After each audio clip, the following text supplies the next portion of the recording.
Votre invité aujourd'hui dans la grande interview en direct sur Boursorama, c'est Gilles Moec, le chef économiste du groupe AXA. Bonjour. Bonjour. Voilà, merci d'être là en direct avec nous. Vous avez vu le gouverneur de la Banque de France, c'était hier. Il nous dit l'économie française rebondit peut-être plus vite que prévu. Est-ce que c'est aussi votre analyse ? C'est possible. On a eu quelques surprises positives sur quelques données, en particulier sur la consommation des ménages. Je pense que par rapport à l'extrême pessimisme qui régnait vers la fin du mois d'avril jusqu'au début du mois de mai, chez l'INSEE, par exemple, qui avait des indicateurs très, très, très dégradés, ces évaluations en temps réel, on a plutôt eu une sortie de confinement peut-être un peu plus rapide que ce qui était prévu au tout départ. Et on a plutôt eu un redémarrage de la consommation en particulier un peu plus rapide que ce qui était attendu. Mais moi, je veux rester assez prudent parce que pour l'instant, on est dans une phase de rebond mécanique. On avait des gens qui ne pouvaient pas dépenser, à qui tout d'un coup, on offre la possibilité de dépenser. Donc, que dans ces conditions-là, on enregistre des rebonds très significatifs, ça ne me paraît pas surprenant. C'est bon à savoir, c'est bon à prendre, mais ça ne nous dit pas grand-chose sur la qualité intrinsèque, sous-jacente de ce rebond. Donc oui, pour l'instant, les choses vont dans le bon sens, mais je pense que on sera fixé finalement sur le comportement de dépenses des ménages en particulier, en gros qu'après l'été. Ouais, après l'été, sauf que d'ici là, on voit bien, il y a cette cohorte de plans sociaux, de flambée du chômage. C'est ça qui pourrait entraver. Parce qu'en même temps, on en parlait en fin de semaine dernière, il y a eu les résultats des ventes de voitures en France. Alors, sur l'occasion, il y a un gros rebond. C'est un peu moumou sur le neuf, encore que quand on se compare par rapport aux Espagnols et aux Italiens, on fait quand même nettement mieux. Hein. Non, il y a des signes positifs. Encore une fois, souvent liés à la consommation des ménages. Alors, il faut faire attention à ne pas surinterpréter ce qui pourrait être le reflet en fait d'un changement de comportement. Vous avez par exemple peut-être des gens qui rechignent à utiliser les transports en commun dans cette phase de début des confinements et donc ils préfèrent opter pour une automobile. Donc on peut avoir du coup des rachats un peu rapides dans cette phase-là. Moi, ce qui m'intéresse vraiment, en fait, c'est de savoir si on va réussir à éviter de passer d'une phase d'épargne forcée, qui était la situation du mois d'avril et du mois de mai, à une situation peut-être d'épargne de précaution à la rentrée, Ça au serait fur et à le pire mesure des scénarios, que ça. la Hein. situation de l'emploi se dégrade. Ça serait pas un bon Pardon ? scénario, ça. Ce serait pas un bon signal. Et j'ai peur que si la situation de l'emploi se dégrade, encore une fois, on le verra sans doute en vraie grandeur à la rentrée, quand les plans sociaux seront vraiment visibles, qu'on ait ce comportement d'épargne de précaution, parce que pour l'instant, d'une certaine manière, on a congelé la situation économique et la situation du marché du travail en France. Le chômage partiel a été massif, il est très généreux. On sait qu'à partir de l'automne, le chômage partiel sera un peu moins généreux, en tout cas qu'il devra être négocié dans des conditions un peu différentes. Et c'est là où on verra vraiment, à mon avis, quelle est l'opinion, quel est le comportement des ménages dans une situation d'emploi sans doute durablement dégradée. Pour l'instant, encore une fois, on est plutôt, à mon avis, dans du mécanique ou dans du changement de Donc, faut pas en comportement tirer lié des à des conclusions choix de transport. faut pas en tirer des conclusions trop hâtives à vous écouter. L'heure de vérité, ça sera à la rentrée, après les vacances. Super. Ouais, c'est un peu une obsession du moment pour moi, à savoir que on va avoir de très bons chiffres pendant un mois, 2 mois, peut-être 3 mois, parce que quand on passe d'une situation de confinement massif, comme ça a été le cas en France, la France a été l'un des pays qui a confiné le plus longtemps et de la manière la plus sévère. Lorsqu'on déconfine, mécaniquement, les conditions d'offre s'améliorent et on va engranger des indicateurs qui sont très positifs. J'ai peur qu'on en tire comme conclusion que finalement tout va bien, que cette reprise en V se déroule et qu'on n'a plus besoin d'accompagner cette reprise. Alors j'ai vraiment l'impression que malheureusement, les conditions de demande, elles, vont sans doute être durablement dégradées et qu'on aura besoin d'un accompagnement sur la longue durée. En même temps, il y a cette priorité du gouvernement, enfin du nouveau gouvernement, avec son Premier ministre Jean Castex, qui l'a dit au JDD, la priorité, c'est le plan de relance de la rentrée. Preuve que l'exécutif a ça en tête, cette difficulté-là sur la rentrée. Non, je pense que tout le monde a ça en tête. Et je crois qu'il est normal et psychologiquement d'applaudir les bonnes données. Encore une fois, c'est rassurant, c'est mieux que si c'était l'inverse, évidemment. Mais je crois que la plupart de ceux qui qui préparent actuellement l'avenir des plans de relance, effectivement à partir du mois de septembre, sont bien conscients qu'on n'en est qu'au début en fait. Quelles seraient les priorités de ce plan de relance? C'est quoi? C'est soutenir l'investissement des entreprises, soutenir la consommation, les deux en général? Et avec quelles mesures puissantes? Sur la consommation, ça va être à mon avis assez compliqué parce que les solutions habituelles ne sont pas forcément très, très adaptées. Par exemple, parce que l'épargne est là, parce que l'épargne elle est là. Ouais. Après c'est une question de confiance. Ouais, moi je suis plus sensible en fait à ce qui se passe du côté de l'investissement. C'est-à-dire que moi je ne sais pas à ce stade quel sera le comportement de consommation des ménages à l'horizon 3 mois, 6 mois, on verra. Et si on s'aperçoit qu'on est dans l'ornière, peut-être à l'hiver à 2021, ce sera le moment à ce moment-là de prendre des mesures de soutien direct. Mais pour l'instant, jury's out, comme disent les Anglais. En revanche, sur l'investissement, je pense que là, ce qui est vraiment le plus plausible et de loin, c'est qu'on aura un retard au redémarrage.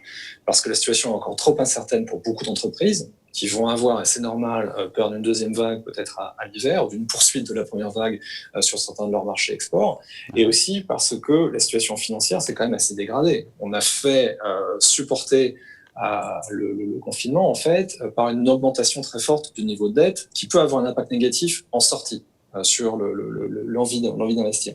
Et moi, je pense qu'il y a au-delà du soutien à l'investissement privé, ça peut passer par des mesures d'amortissement, par exemple, accélérées. Je pense qu'il y a une vraie discussion à avoir sur l'investissement public, qui pourrait être accéléré, parce que l'investissement public peut être, en fait, un facteur de redémarrage à un moment où le secteur privé va rester encore, sans doute, assez inquiet. Et si le plan de relance est à la hauteur, on a vu un ministère de l'économie, puisqu'on ne sait pas encore quel ministre de l'économie, on le saura ce soir, avec une prévision de rebond du PIB l'année prochaine, de 8% sur 2021, hors effet du plan de relance. C'est plus optimiste que l'FMI, c'est plus optimiste qu'à la Banque de France, mais il y aura le plan de relance, vous en pensez quoi? Vous, c'est trop tôt à ce stade pour se prononcer? Nous, on a une forme assez différente, c'est-à-dire que nous, on avait une contraction du pays en 2020 qui était plus faible que celle qui était prévue par le gouvernement. On était à moins 8%. Et donc, on a un rebond en 2021 qui est lui aussi un peu plus mou parce que mécaniquement, les choses rebondissent un peu plus lentement. Vous maintenez votre moins 8 à 1 point ou 2 points près à ce stade, je pense qu'il est extrêmement acrobatique d'avoir la moindre prévision. Ouais, c'est vrai, c'est vrai. On passe outre-Atlantique, Gilles Moec, vous en pensez quoi? On a eu des derniers chiffres d'emploi au mois de juin qui ont pris un peu tout le monde à revers, 5 millions de jobs qui ont été créés, sauf que ces chiffres ont été compilés avant, j'ai envie de dire, le nouveau pic de Covid dans le sud et dans l'ouest des États-Unis. On a vu des débuts de reconfinement par endroits. L'économie américaine donne aussi le sentiment de se relever plus vite que prévu, mais il y a ce risque que ce soit éphémère parce qu'il y a cette résurgence de cas de Covid. Ouais, je pense que le choix des États-Unis, ça a été d'opter pour un confinement plus court et beaucoup moins sévère qu'en Europe, mais avec comme contrepartie une prise de risque qui a été beaucoup plus importante. Et là, on voit les effets de cette prise de risque, avec l'accélération maintenant très très vive de l'épidémie. Pas des morts, pas du nombre de morts, hein, du nombre de cas de contamination. Mais, et ça, il faut s'en réjouir, évidemment. Mais là, je lisais la presse texane. C'est quelque chose que je regarde de plus en plus depuis quelques jours. C'est l'un des nouveaux points chauds de l'épidémie. C'est 10% de bien, donc ce qui s'y passe est important. Et là, Austin et Houston, ça est très près du point, en fait, de rupture du système. Le maire d'Austin hier parlait de 10 jours avant que le système soit totalement... Même si la mortalité est plus basse, les hospitalisations ont énormément augmenté. Et un problème qui se pose maintenant, polémique encore une fois, c'est que ça commence à se voir dans les données dites en temps réel. C'est-à-dire que la conjoncture va être extraordinairement difficile dans les semaines et les mois qui viennent parce que les indicateurs traditionnels vont être un petit peu en retard, comme l'indicateur payroll, la création d'emplois, qui ont fait été la collecte de données au 12 juin, avant la réaccélération. Et quand on regarde les données en temps réel, par exemple, les rapports de mobilité de Google ou les rapports de mobilité d'Apple, ça commence malheureusement à repartir dans la mauvaise, surtout dans les États qui sont confrontés à une réaccélération. On vous entend un petit peu mal, ça coupe de plus en plus. Vous nous entendez, vous, Gilles Moec? Désolé. Oui, là c'est bon. On passe après juste au marché. Donc finalement, si on devait résumer la récession qu'on va vivre là, qu'on vit en ce moment, ça sera peut-être la plus violente et la plus courte de toute l'histoire. Et on se dit que le pire est derrière nous parce que on n'arrive pas à imaginer qu'il y ait de nouveau un processus de reconfinement généralisé. On a quand même vécu, c'est vrai, la plus violente, mais sur 2 trimestres de l'histoire. Non, la plus violente, sans doute la plus courte, parce qu'effectivement, même si on commence à être un peu du côté américain, on aura un PIB en direct positif au T3, je pense que ça ne fait pas grand doute. Effectivement, très, très brutale et très courte. Maintenant, on peut avoir des effets dits d'hystérèse, des effets un temps de cicatrisation qui pourrait être très long. Parce que je pense que l'impact sur la demande, lui, est relativement durable, en dépit des stimulus qui se mettent en place. Donc, il ne faut pas, à mon avis, tirer trop vite de conclusions sur la vitesse de la croissance de l'économie mondiale à l'horizon de la fin 2020. Encore une fois, on peut avoir un redémarrage très vif dans les 3 ou 4 mois qui viennent, suivi d'un ralentissement qui serait lié, en fait, à l'apparition des contraintes sur la demande. Ouais. Donc aux États-Unis, ça nous fait, même ailleurs, ça nous fait penser à un scénario en W, le fameux W avec le rebond puis la rechute derrière. Ce serait le pire des scénarios, ça. Hein.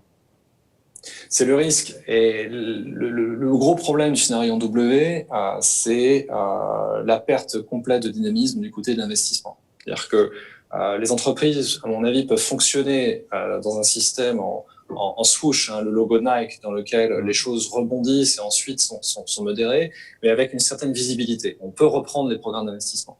En revanche, si tous les 3 ou 4 mois, on reprend une phase de confinement, même si le confinement est moins sévère, là, on aura vraiment un choc sur l'investissement.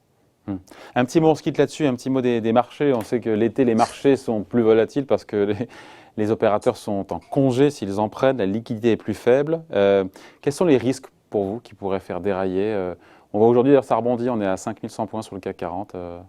De nouveau, les marchés croient plus au rebond qu'à la flambée des cas de contamination en Inde, au Mexique, aux États-Unis. Je pense qu'il y a une course en fait entre la pandémie elle-même et le stimulus. C'est-à-dire que le marché en fait moyenne le flux de nouvelles sur ces 2 axes. La pandémie inquiète, provoque des corrections et en général, 1 jour ou 2 jours plus tard, on a quelques bonnes nouvelles sur un soutien budgétaire qui sera plus important ou d'autres mesures de soutien qui viennent des banques centrales. Et donc la volatilité pour moi, elle tient en fait à cette hésitation, à cette oscillation entre choc pandémique lui-même, où là pour le coup les nouvelles sont quand même plus mauvaises que ce qui était attendu il y a 1 mois. On a quand même une vraie dégradation par rapport à ce qui était attendu, mais en contrepartie, on a en général toujours des bonnes nouvelles sur le stimulus. Donc l'un équilibre l'autre, c'est ça? Ouais. Mais donc en fait, ça revient à ce que les marchés, voilà, c'est good news is bad news. Alors quand même, quand on a une mauvaise nouvelle, ça peut paraître cynique. Hein. Mauvaise nouvelle sur le front sanitaire égale bonne nouvelle sur le front budgétaire ou monétaire. Et donc, good news is bad news. Bad news is good news, pardon, je l'ai fait à l'envers. Ouais, mais avec une limite quand même qui tient à la qualité du stimulus. C'est-à-dire que ce qui me frappe aux États-Unis, c'est qu'on est toujours dans l'approche d'urgence. C'est-à-dire que la discussion en Amérique, depuis une semaine, elle est sur un 2e chèque pour les ménages. Nouveau plan, alors là pour le coup, $1 parce que le premier plan, c'était déjà 2700 en 2 fois, 2700 milliards de dollars, ce qui est déjà colossal. Et on a vu Steve Mnuchin, le secrétaire au Trésor américain, dire que ça discute entre républicains et démocrates et ça pourrait potentiellement aboutir avant d'ici fin juillet. Waouh. Ouais. Mais à chaque fois, on est sur du soutien à court terme, à l'horizon 3 mois, 4 mois. Ce qui manque toujours, c'est le volet, désolé de revenir là-dessus, mais le volet investissement public, qui permettrait en fait d'avoir la visibilité sur plus longtemps. Gilles, ouais, qu'il y a une élection présidentielle, vous avez vu, hein? Évidemment. Et il ne faut pas faire des chèques aux Américains? Pourquoi pas? Je veux dire, pour ceux qui ont perdu leur emploi. Il faut faire des chèques aux Américains, mais ça ne peut pas être l'alpha et l'oméga du stimulus budgétaire. C'est-à-dire que là, actuellement, en tout cas sur la base des données de mai, le revenu total des ménages américains est supérieur de 4% à ce qu'il était avant la pandémie. Alors, le stimulus budgétaire est tel que les transferts dépassent en fait la baisse de revenu du travail.